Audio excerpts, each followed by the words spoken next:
তারাপুর এক গ্রামে রমেশ নামের এক লোক তার মেয়ে রূপাকে নিয়ে থাকতো। রূপার মা মারা যাওয়ার পর রমেশ একাই তার মেয়েকে বড় করছিল। রমেশের এক ফালি জমি ছিল, যেটাতে ফসল আবাদ করে রমেশের সংসার ভালোই চলছিল। ফসল বিক্রির টাকা দিয়ে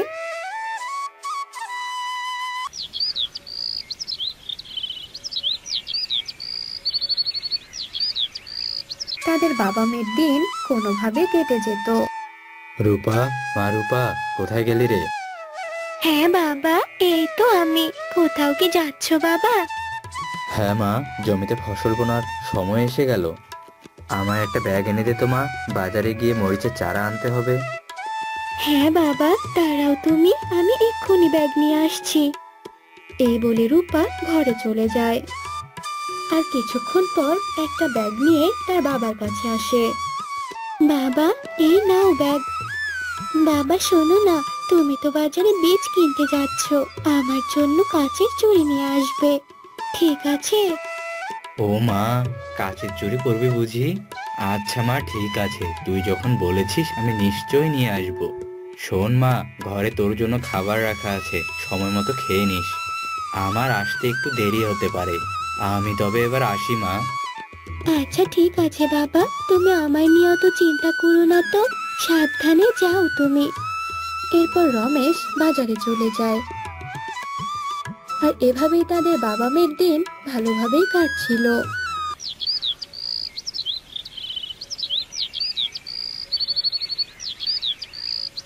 এভাবে বেশ কিছুদিন কেটে যায়। একদিন রূপা ও তার বাবা মিলে কোথাও থেকে বাড়ি ফিরছিল। সেই রাস্তার পাশেই ছিল একটা নদী। বাবা, আজকে খাবারগুলো ভালোই হয়েছে বলো? আর পিসিমণির মেয়েটাও দেখতে কত সুন্দর, তাই না বাবা? হ্যাঁ রে মা, একদম তোর মতো দেখতে হয়েছে। তুই কি দেখতে কম সুন্দর? চল মা, তাড়াতাড়ি পা চালিয়ে।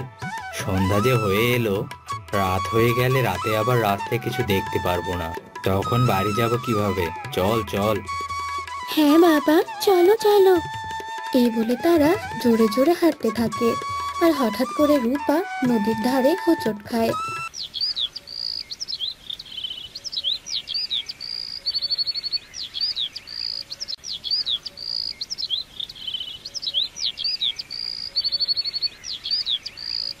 আর নদীতে পড়ে যায়। এটা দেখে তো রমেশ ভীষণ ঘাবড়ে যায়। এ কি হয়ে গেল? মা রূপা, মা, এ কি হয়ে গেল? আমার মেয়ে যে নদীতে ডুবে গেল। এবার কি হবে? ওকে যে কোথাও দেখতে পাচ্ছি না। মা রূপা, মা, হে সৃষ্টিকর্তা, আমার মেয়েকে তুমি আমার কাছে এনে দাও। রূপা, মা রূপা, ও ছাড়া যে আমার কেউ নেই, ও যে আমার বেঁচে থাকার একমাত্র ইচ্ছে। এসব বলে রমেশ জোরে জোরে কাঁদতে থাকে। আর হঠাৎ করে নদীর মাঝখান থেকে একটি ডাইনি উঠে আসে, যাকে দেখে রমেশ ভীষণ ভয় পেয়ে যায়। এ এ এ কি, কে তুমি? আমি হলাম জল ডাইনি। আর এটা কোনো সাধারণ নদী নয়, এটা হলো জাদুই নদী। কি হয়েছে তোর? কাঁদছিস কেন তুই?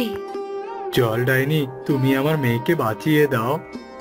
আমার মেয়ে যে এই নদীতে ডুবে গেছে, দয়া করে তুমি ওকে আমার কাছে এনে দাও।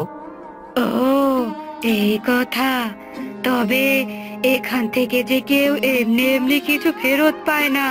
তোর মেয়েকে ফিরে পেতে হলে তোকে একটা শর্ত মানতে হবে, তবেই তুই তোর মেয়েকে ফিরে পাবি। কি শর্ত বলো, আমি সব করব। শোন তবে, আমি জানি তুই এক মরিচ চাষি, কিন্তু এবার তোকে মরিচ গাছে ফুলকপি চাষ করতে হবে। তুই যদি এটা করতে পারিস তবেই তোর মেয়েকে ফিরে পাবি, না হলে নয়। আর তুই কিভাবে এটা করবি তার উপায় তোকে নিজেকেই বের করতে হবে। এই বলে জল ডাইনি আবারও জলের ভেতর ঢুকে যায়। দাঁড়াও তুমি, দাঁড়াও, কোথায় যাচ্ছ? আর আর এটা কি বলে গেলে? মরিচ গাছে কিনা ফুলকপি, আমি এটা কিভাবে ফলাবো? এটা কি কখনো সম্ভব? রমেশ এসব বলে কাঁদতে থাকে, কিন্তু তবুও ডাইনি আর সেখানে ফিরে আসে না। আর ডাইনির কথায় রমেশ ভীষণ চিন্তায় পড়ে যায়।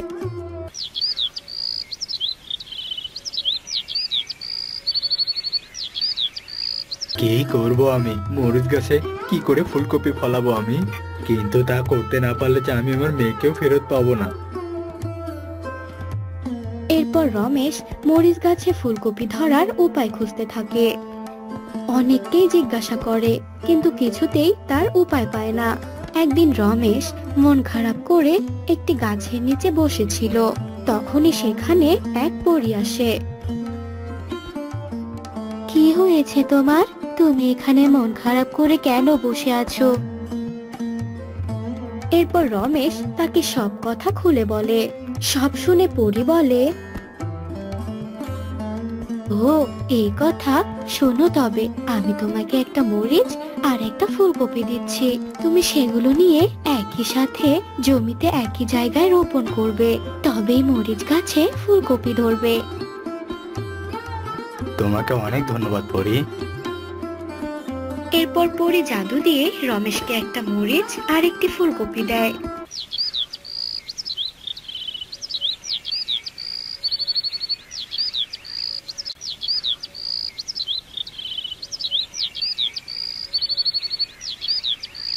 আর রমেশ সেগুলো নিয়ে গিয়ে একই সাথে তার জমিতে রোপণ করে।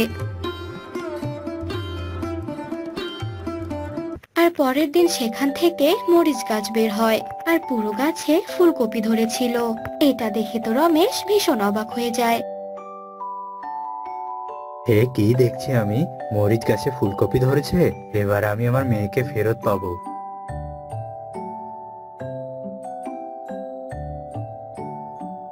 এরপর রমেশ সেখান থেকে ফুলকপি নিয়ে ওই জাদুর নদীর কাছে যায় আর জলদাইনিকে ডাকতে থাকে। জল ডাইনি, জল ডাইনি, তোমার শর্ত মতো আমি মরিচ গাছে ফুলকপি নিয়ে এসেছি। রমেশের ডাকে জলের ভেতর থেকে জলদাইনি বেরিয়ে আসে। তুই পেরেছিস, তোর শর্ত পূর্ণ হয়েছে। এবার তবে তুই তোর মেয়েকে ফিরে পাবি। এসব বলতে বলতে নদীর ভেতর থেকে রূপা বেরিয়ে আসে। তোমায় অনেক ধন্যবাদ জল ডাইনি। মা রূপা, চল মা, বাড়ি ফিরে চল। এরপর জলদাইনি আবার নদীর ভেতর ঢুকে যায় আর রমেশ তার মেয়ে রূপাকে নিয়ে বাড়ির দিকে রওনা দেয়।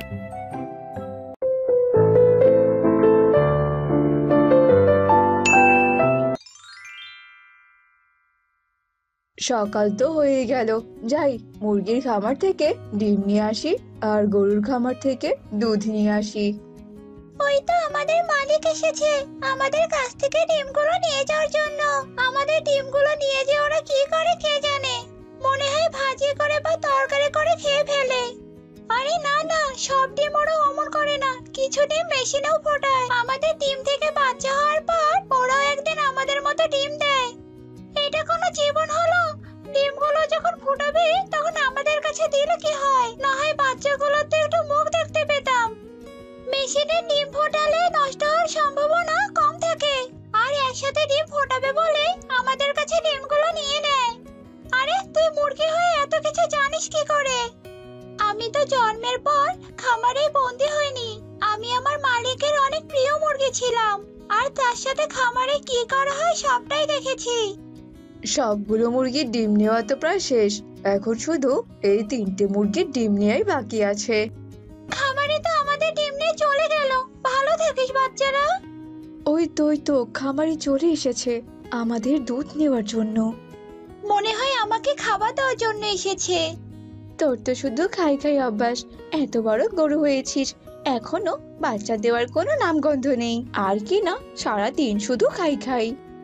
আজ বেশ ভালোই দুধ পেয়েছি, কিন্তু এই গরুটার যে কি হয়েছে তা তো আমি কিছুতেই বুঝতে পারছি না। সেই কবে থেকে ওর বাচ্চা আর দুধ নেওয়ার জন্য অপেক্ষা করছি, কিন্তু এখনো তো দেখছি এর কোনো খবরই নেই। ওকে কি ডাক্তার দেখাবো নাকি অন্য কারো কাছে বিক্রি করে দেব? শুনলি তো খামারি কি বললো, তোকে নাকি বিক্রি করে দেবে। কদিন পর তো তোকে দোকানে ছুটতে দেখা যাবে। পরের দিন তপু গরুগুলোকে বাইরে বের করলো গোসল করার জন্য। ঠিক তখনই মুরগির একটা ডিম ঝুড়ি থেকে পড়ে গরুর ঘরের সামনে সেই খড়ের উপর গিয়ে পড়লো, আর মুরগিরা সেটা খেয়াল করলো। ওই দেখ, আমাদের একটা ডিম পড়ে গিয়েছে। খামারে এখনো দেখিনি, চল আমরা গরুগুলোকে বলি আমাদের কাছে ওই ডিমটা দেওয়ার জন্য। হয়তো আমরা একটা বাচ্চার মুখ দেখতে পারবো, কিন্তু গরুগুলো কি আমাদের কথা শুনবে? বলেই দেখি না কি হয়। এই যে, কথা শুনছো? কি হয়েছে, আমাকেই ডাকছো নাকি? হ্যাঁ, তোমাকেই ডাকছি। দেখো, তোমার সামনে একটা ডিম পড়ে আছে। ওই ডিমটা একটু আমাদেরকে দিয়ে যাও না, আমরা অনেক খুশি হব। তোমাদের খুশি হওয়া দিয়ে আমার কি? আমি পারবো না কোনো আদেশ মানতে। এমন করছো কেন আমাদের সাথে? সামান্য একটা কাজ করে দিলে কি হবে? আমার ইচ্ছে নেই তাই? তোমরা তো আমাকে বেশ জ্বালাচ্ছ দেখছি। সামান্য একটা ডিম নিয়ে তোমাদের এত মাথা ব্যথা? এই ডিমই আর রাখবো না আমি। এই কথা বলে গরুটি তার পা দিয়ে পাড়া দিয়ে ডিমটা ভেঙে ফেললো। ডিমটা আমাদের সামনে এভাবে ভেঙে ফেললে তুমি? তোমার মনে কি কোনো দয়া মায়া নেই? না, নেই। আমার সামনে আরো বকবক করতে আসলে তো তোমাদের সামনে সবগুলো ডিম ভেঙে ফেলবো আমি। আমাদের সাথে আমার খারাপ ব্যবহারের শাস্তি তুমি একদিন পাবে। যাও যাও যাও, তোমাদেরকে ভয় পাই নাকি আমি? মুরগির দয়ে কখনো গরু মরে না। খামারি সব গরুগুলোকে গোসল করানো শেষে তাদেরকে নিয়ে আবারও খামারে ফিরে গেল। আর মুরগিরা সবাই মিলে সিদ্ধান্ত নিল কিভাবে গরুটাকে শায়েস্তা করা যায়। আমাদের সাথে এমন আচরণ করার জন্য ওর একটা শিক্ষা হওয়া উচিত। কিন্তু আমরা এখানে আটকে থেকে ওর শাস্তির ব্যবস্থা কি করে করব? আমাদের খামারে একটা মোরগ আছে, শুনেছি ও নাকি নিজের ইচ্ছে মতো যখন তখন বাইরে যেতে পারে। তোরা চাইলে আমি ওর সঙ্গে কথা বলে দেখতে পারি। ঠিক আছে, তাহলে এই মোরগটাকে ডাকি। কি ব্যাপার, তোমরা আমাকে রেখেছো কেন? তোমার তো ইচ্ছে মতো তুমি যখন তখন বাইরে যেতে পারো, কিন্তু এখানে তাহলে আটকে আছো কেন? কে বলেছে আমি এখানে আটকে থাকি? আমি তো এখানে নিজের ইচ্ছেই থাকি। পেট পুরে এখানে দুবেলা খেতে তো পারছি। আর সবচেয়ে বড় কথা, আমার আশেপাশে এখানে কত সুন্দর সুন্দর মুরগি। তাহলে আমি শুধু শুধু এই জায়গা ছেড়ে কেন যাব? শোনো তাহলে, তোমাকে কেন ডেকেছি? ওই গোলঘরের একটা গরুকে শায়েস্তা করতে হবে। তোমাদের সাহায্য করলে আমি কি পাবো? আমাদের তিনজনের অর্ধেক খাবার টানা 7 দিন পাবে তুমি। ঠিক আছে, আমি তাহলে রাজি। এবার তাহলে বলো আমাকে কি করতে হবে? মুরগিদের পরিকল্পনা মতো মোরগ রাতে বেরিয়ে পড়লো আর তপুদের বাড়িতে গিয়ে ডিমগুলো কোথায় রাখা আছে তা খুঁজে বের করলো। এই তো পেয়েছি ডিমগুলো। এখন শুধু এখান থেকে ডিমগুলো নিয়ে ওই গরুটার কাছে রেখে আসার পালা। মোরগ একটা একটা করে ডিম নিয়ে গরুটার কাছে রেখে আসলো। এই তোরা দেখ, আমাদের গোয়ালের একটা মাত্র গরু, যে কিনা এখনো মা হয়নি। আর সে কিনা যে আজ কোন মা হতে চলেছে। দেখ দেখ তোরা দেখ, আরে দেখে যা কতগুলো ডিম পেয়েছে আমাদের অকেজো গরু। মনে তো হচ্ছে ওর ডিম ফুটে এবার গরুর বাচ্চা হবে। আরে আরে, তাই তো। এতগুলো ডিম এখানে কিভাবে আসলো? কিভাবে আবার আসলো? তুমিই পেরেছো হয়তো। কারো তো আর ঠেকা পড়েনি এখানে এসে ডিম রেখে যাওয়ার। ওহ, এখন শুধু গরুগুলোর কাছ থেকে ডিম নেওয়ার পালা।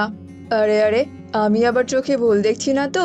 আমাদের এই বাছুর ছাড়া গরুটির কাছে এতগুলো ডিম কেন? বাবা, মা, শিগগিরই এসো, দেখে যাও তোমরা সে কি কাণ্ড। কি হয়েছে? এত ডাকাডাকি করছিস কেন?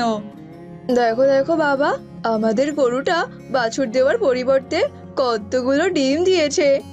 আরে আরে, তাই তো। কোনোদিন যে নিজের চোখের সামনে আমার অদ্ভুত কিছু দেখবো তা কখনো ভাবতেই পারিনি। কিন্তু ডিমগুলো দেখে মুরগির ডিম মনে হচ্ছে। একটু কাছে গিয়ে দেখি তো।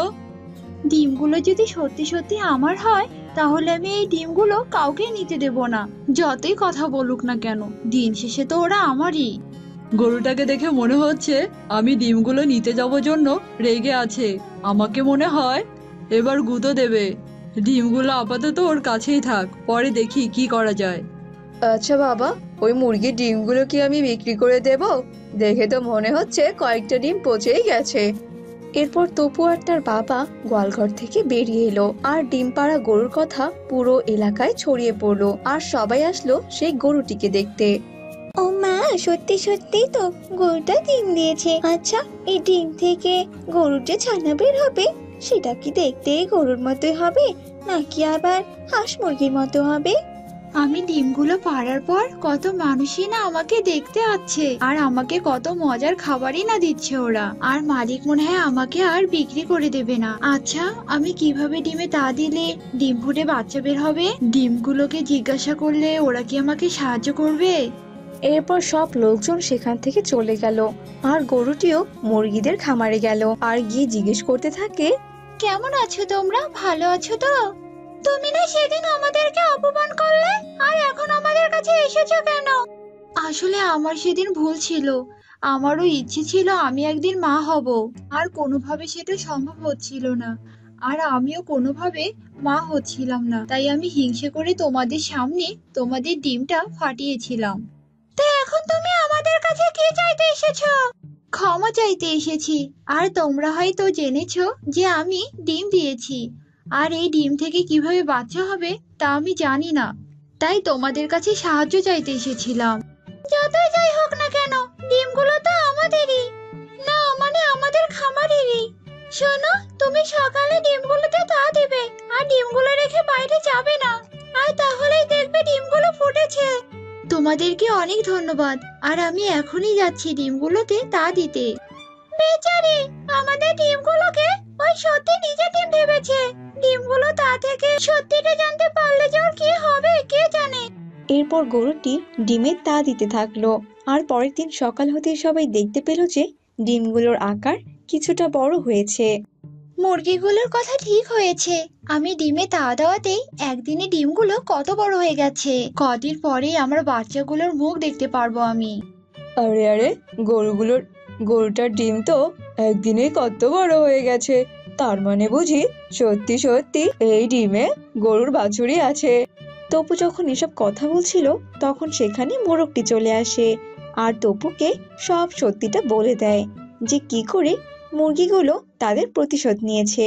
আর সব শুনে তপু তো ভীষণ অবাক হয়ে যায়, আর গরুটাও অনেক কষ্ট পায়। কি, তার মানে কি না আমরা সবাই ভুল ভেবেছিলাম? এই গরুর ডিমে কোনো বাছুর নেই, এগুলো মুরগির ডিম। হায় হায় হায় রে! তাহলে আমিও এতদিন ভুল বুঝেছি।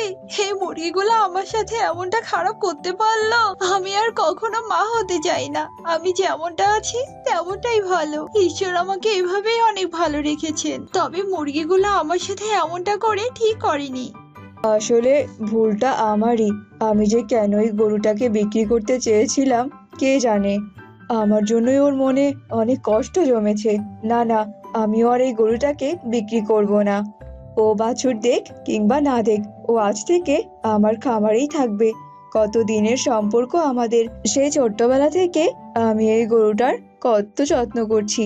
ওর ওপর তো আমার একটা মায়া আছে নাকি, আমি সেই মায়ার টানেই ওকে আমার গোয়ালে রাখবো। থাক রে গরু, তুই আজ থেকে এই গোয়ালেই থাক।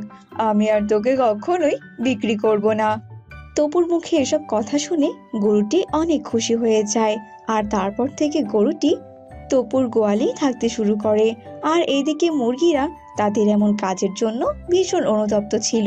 তারা তাদের ভুলও বুঝতে পারে। শ্যামপুর গ্রামে সরলা তার বৌমা পিয়ালিকে নিয়ে থাকতো। সরলার ছেলে রাজেশ বিদেশে থাকতো। তবে কিছুদিন হলো রাজেশ বাড়িতে এসেছে সন্তানের মুখ দেখার জন্য। কারণ রাজেশের স্ত্রী পিয়ালি ছিল গর্ভবতী, আর দেখতে দেখতে হঠাৎই একদিন পিয়ালি একটি কন্যা সন্তানের জন্ম দেয়। কিন্তু পিয়ালির মেয়েকে দেখে রাজেশ আর সরলা মোটেও খুশি ছিল না। হায় হায় বৌমা, তুমি কিনা শেষমেশ একটা মেয়ের জন্ম দিলে। আমার ছেলে রাজেশ এত টাকা পয়সা খরচ করে বিদেশ থেকে আসলো, আর তুমি তাকে একটা মেয়ের মুখ দেখালে। না না বৌমা, তুমি আর তোমার মেয়ে আমার ছেলের জন্য অমঙ্গল। তাই আমি আমার ছেলেকে বলবো তোমাকে ডিভোর্স দেওয়ার জন্য। আর আমার দ্বিতীয় বৌমা এসে আমার জন্য ছেলে নাতি নিয়ে আসবে। আমার ছেলে নাতি এসে আমার ঘর আলোকিত করে তুলবে। সরলা তার কথা মতো তার ছেলের দ্বিতীয় বিয়ে দেয়, আর ঘরে দ্বিতীয় বউ নিয়ে আসে। আর এরপর থেকে পিয়ালির দুঃখের জীবন শুরু হয়। এই যে মহারানী, তাড়াতাড়ি মেয়েকে নিয়ে এই ঘর থেকে বেরিয়ে যান আর ঘরটা খালি করে দিন। আজ থেকে আমার ঘরে আমার নতুন ছেলে বউ থাকবে, বুঝলে? এসব আপনি কি বলছেন মা? এটা তো আমার স্বামীর ঘর। এই ঘর থেকে বের হয়ে গেলে আমি কোথায় থাকবো? এই বাচ্চা মেয়েটাকে কোথায় রাখবো আমি? না মা, আমি কিছুতেই এই ঘর থেকে বের হয়ে যাব না। এই নির্লজ্জ, তোর কথাতে কাজ হবে না দেখছি। এটা কি একাই তোর স্বামীর ঘর নাকি? এটা আমার ছোট বৌমারও স্বামীর ঘর। এই ঘর থেকে তুই এক্ষুনি বের হয়ে যা। আর ছোট বৌমার তো ওই ঘরে থাকার অধিকার আছে। তুই তোর মেয়েকে নিয়ে কোথায় যাবি যা, আমার দেখার কোনো বিষয় নেই। বাড়ির পিছনে যে আমাদের পরিত্যক্ত টয়লেটটা আছে, তার কাছে গিয়ে থাকলে থাক, যা। এই ঘরে তোর আর থাকা হবে না। এসব কথা বলে সরলা তার বৌমা পিয়ালিকে ঘর থেকে বের করে দেয়। আর পিয়ালি অসহায় হয়ে সেই পরিত্যক্ত টয়লেটে এসে আশ্রয় নেয়। হে ভগবান, আমি আর আমার এই ছোট্ট সন্তানটা কি পাপ করেছিলাম যে আমরা আজ এই শাস্তি পাচ্ছি? আজ আমরা মা মেয়ে যে আশ্রয়হীন হয়ে গেলাম ভগবান। এবার আমি আমার মেয়েটার মুখে কি তুলে দিব, আর নিজেই বা চলবো কি করে? এসব ভেবে পিয়ালি খুব দুশ্চিন্তায় পড়ে যায় আর সেই টয়লেটে থাকতে শুরু করে। পিয়ালি তার মেয়ে না খেয়ে দুদিন কাটিয়ে দেয়। পিয়ালির বাচ্চা মেয়েটি খিদের জ্বালায় অনবরত কাঁদতে লাগছিল। আর এমন কান্নার আওয়াজ শুনে সরলা বিরক্ত হয়ে যায় আর রেগে পিয়ালির কাছে আসে।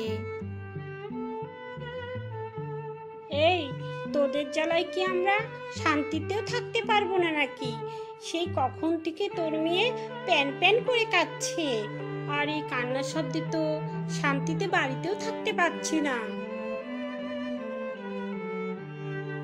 তাড়াতাড়ি তোর এই মুখপুরি মেয়ের কান্না থামা বলছি, নয়তো তোদের এই টয়লেটেও আমি থাকতে দেব না, এই বলে দিলাম। এসব বলে সরলা পিয়ালিকে শাসিয়ে সেখান থেকে চলে যায়। আর পিয়ালি খিদের জ্বালে এতই ক্লান্ত ছিল যে সেখানে সে ক্লান্ত হয়ে শুয়ে পড়েছিল। আর পিয়ালির বাচ্চা মেয়েটা এক নাগাড়ে কেঁদেই যাচ্ছিল। কিন্তু হঠাৎই টয়লেট থেকে একটা পরী বেরিয়ে আসে আর পরী জাদু করে ফিডার নিয়ে আসে আর পিয়ালির বাচ্চাটাকে খাওয়াতে থাকে। আর এ দেখে পিয়ালি অবাক হয়ে যায়। অবাক হও না, আমি ইচ্ছে করি। আমি আগে খুব খারাপ ছিলাম। আমি পরিলোকের সব পরিদের সাথে খুব খারাপ আচরণ করতাম। আমি খুব বদমেজাজি ছিলাম, আর তাই পরিলোক থেকে পরিরানী আমাকে তাড়িয়ে দিয়েছে। আর তখন থেকে আমি টয়লেটে বাস করছি।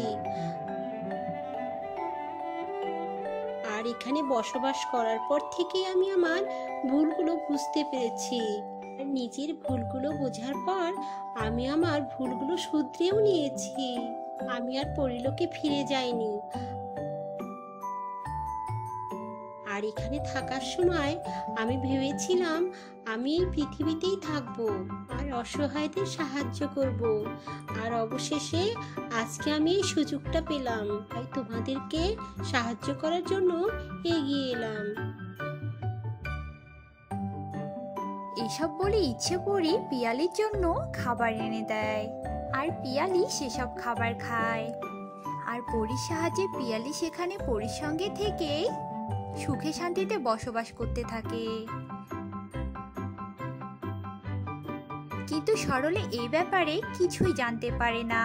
এদিকে সরলার দ্বিতীয় বৌমা বাণীও গর্ভবতী হয়।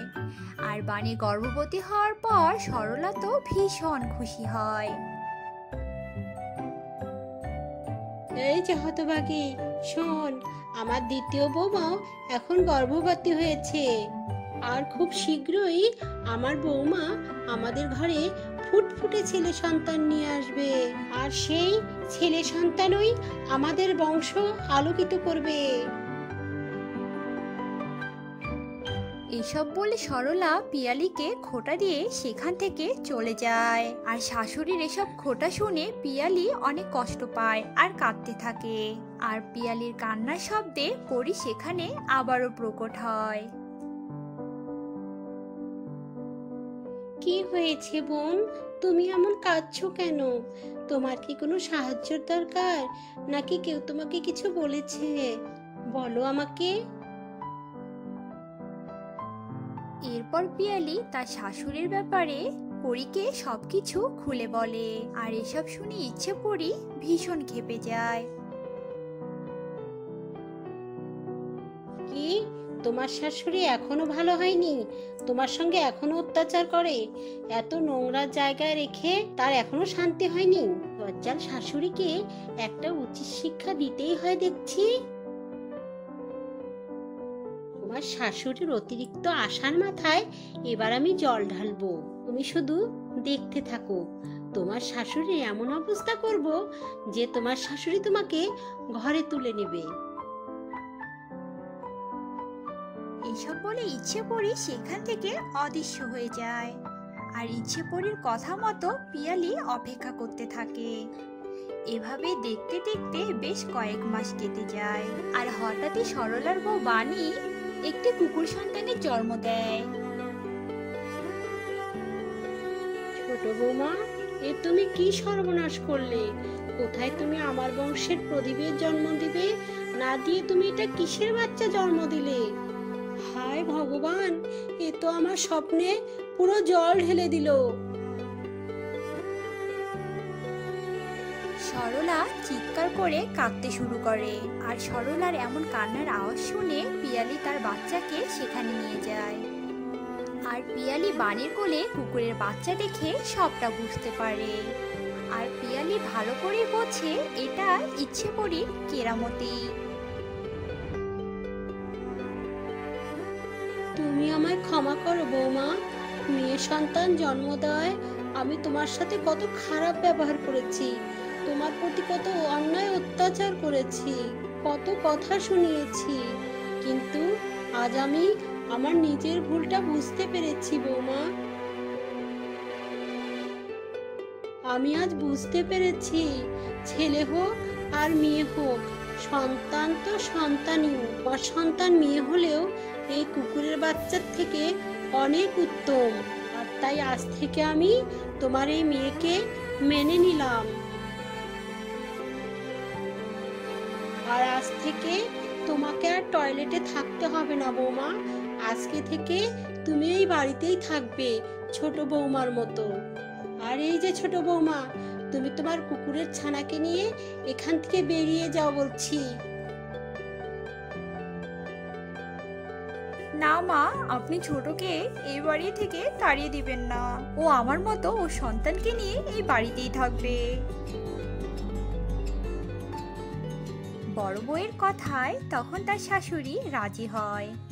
এরপর থেকে তারা সবাই সেখানে সুখে শান্তিতে দিন কাটাতে থাকলো।